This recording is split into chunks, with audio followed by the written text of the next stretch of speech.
Hi friends, how are you today?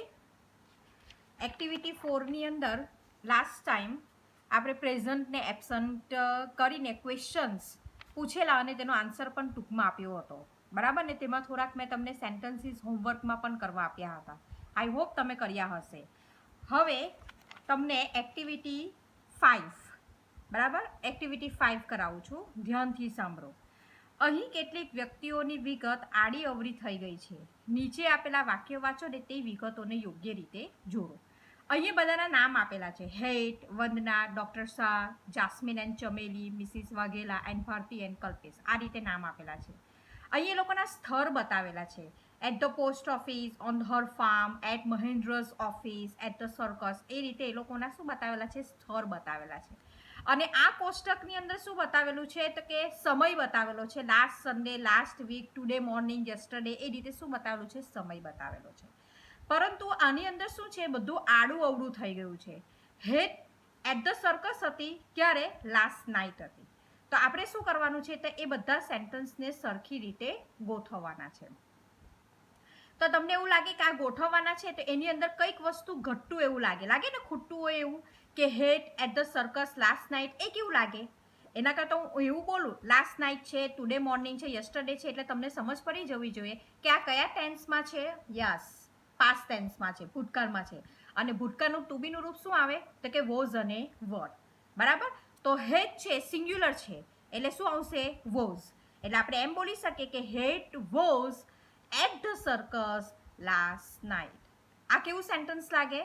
Yes, perfect sentence લાગે.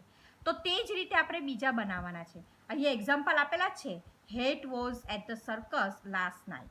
બીજું શું છે તો કે વનના, ડોક્ટર શાહ. બીજું ઉદાહરણ આપેલું છે ડોક્ટર શાહનું: doctor Shah was in a meeting last week. ત્રીજું છે જાસ્મીન એન્ડ ચમેલી. જાસ્મીન ને ચમેલી એ શું છે તો કે પ્લુરલ થયા, બે થયા, પ્લુરલ એટલે વર મૂકવાનું.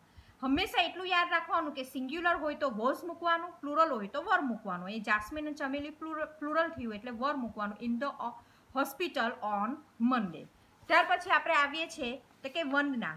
વંદના was at the post office today morning. Today morning પર પણ શું આવશે તો કે ટુડે મોર્નિંગ આવે. ટુડે મોર્નિંગ પણ શું આવશે તો કે પાસ્ટ ટેન્સમાં આવે, કારણ કે એ વસ્તુ થઈ ગયું છે. આજે સવારે એ ક્રિયા પતી ગઈ છે અને જે ક્રિયા પતી ગઈ હોય તે હંમેશા શેમાં આવે? ભૂતકાળમાં આવે. એટલે ટુડે મોર્નિંગ પણ શેમાં આવશે? પાસ્ટ ટેન્સમાં આવશે. Vandana was at the post office today morning. Bharti and Kalpesh, ફરીથી આવ્યું, બહુવચન આવ્યું, બરાબર. ભારતી એન્ડ કલ્પેશ એટલે તરત અહીંયા શું આવશે? ટુ બીનું રૂપ were. Bharti and Kalpesh at Mahendra's office today morning. Bharti and Kalpesh were in the hospital last week. Mrs. Waghela was on her farm last Sunday. Vandana was on her farm yesterday. Dr. Shah was in the hospital today morning. આ રીતે આપણે આપેલા છે વાક્ય. આમાંથી જ table બનાવેલું છે. આ ટેબલમાંથી જ આ બધા સેન્ટેન્સ લખેલા છે. તો છોકરાઓ, હવે આપણે શું કરવાનું છે તો કે અહીંયા આ જ રીતે 3 ટેબલ આપેલા છે, બરાબર. એ 3 ટેબલમાંથી મેં અહીંયા મારા ફ્રેન્ડ્સના નામ લખ્યા છે કે મોના અને સની, બરાબર. બાકીના સેન્ટેન્સમાં તમારે અહીંયા તમારા ફ્રેન્ડ્સના નામ લખવાના છે.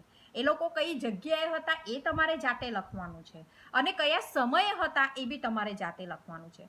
હું તમને 2 ઉદાહરણ આપું, બરાબર. તો કે મોના, તો મેં અહીંયા મોના લખ્યું અને પછી મેં તમને શું કીધું? કાં તો વોઝ કાં વર આવે. સિંગ્યુલર હોય તો વોઝ આવે અને પ્લુરલ હોય તો વર આવે, બરાબર. તો મોના સિંગ્યુલર છે એટલે આપણે વોઝ મૂકી દીધું. અને આપણે અહીંયા વોઝ યસ્ટરડે છે, લાસ્ટ નાઇટ છે, એટલે આપણે પાસ્ટ ટેન્સમાં જ મૂકવાનું છે, એટલે અહીંયા આપણે વોઝ મૂકતા છે. મોના વોઝ, બરાબર. હું એમ લખું કે at the office. At the office કયા સમયે હતી તો કે યસ્ટરડે, એટલે આપણે અહીંયા લખ્યું યસ્ટરડે ને પછી remember end of the sentence put full stop. Full stop મૂકવાનું રહેશે. હવે મેં બીજું ફ્રેન્ડ્સનું નામ લખ્યું છે અને તે છે સની. સની બી સિંગ્યુલર છે એટલે સની વોઝ લખું, બરાબર. એટલે સની વોઝ એ ક્યાં હતો તો કે at the party. At the party. અને અહીંયા શું લખું મેં? Last night. એટલે લાસ્ટ નાઇટ એ પાર્ટીમાં હતો. સમજ પડી ને? હવે અહીંયા તમારે ત્રીજું, ચોથું અને પાંચમું એ તમારે જાતે ઘરે પ્રયત્ન કરવાના રહેશે અને આ રીતે સેન્ટેન્સ બનાવવાના રહેશે.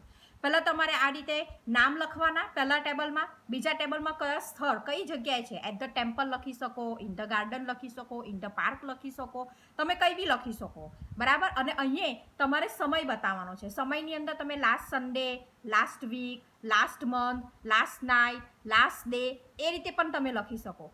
એટલું લખાઈ જાય પછી તમારે આ રીતે સેન્ટન્સ બનાવવાના રહેશે. આ ક્રિયા તમારે બુકમાં કરવાની છે.